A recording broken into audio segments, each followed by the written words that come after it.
Hello everyone, my name is Boom Show. Welcome to my channel. It's a Boom Show Television. Musho my latest musho zviri kupisa.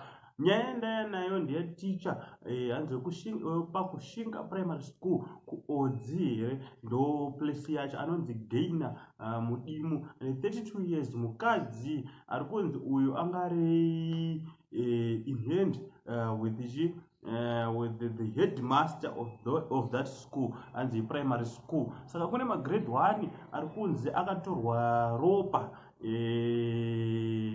zvinenge zvesatanism because nyaya yacho matenderera iri kuita ndeyekuti vana avo pakatorwa Ropa naticha avo magrade 1 anzi vanga vari 2 vakabva vapiwa mabiscuits ekuti vanyarare vasataure zvinhu izvi kune vabereki vavo but vakataura zvinhu izvi kune vabereki vavo kati tatopiwa mabiscuits kuti tinyarare. Saka vabereki kutaura kwavari kutaura kuti satanism because mastatements ake akazotaura mukadzi wemukoti angasina kumira zvakanaka and the headmaster naivo vese vakabva vatodzingwa nevabereki vakatozonunurwa nepolisi. Asi zvaizvezvi vari mukati and nyaya matauriro ari kuita iye Gaina ari kutaura kuti hanzi ndaida kuvatesta kuti ndaida kuvatesta hanzi malaria because vaita nge vanorwara, asi vabereki vari kuti ko kuzovanyararidza ndo pane nyaya. Saka tell us what do you think in the comment section kuti isatanism here kana kuti haisi.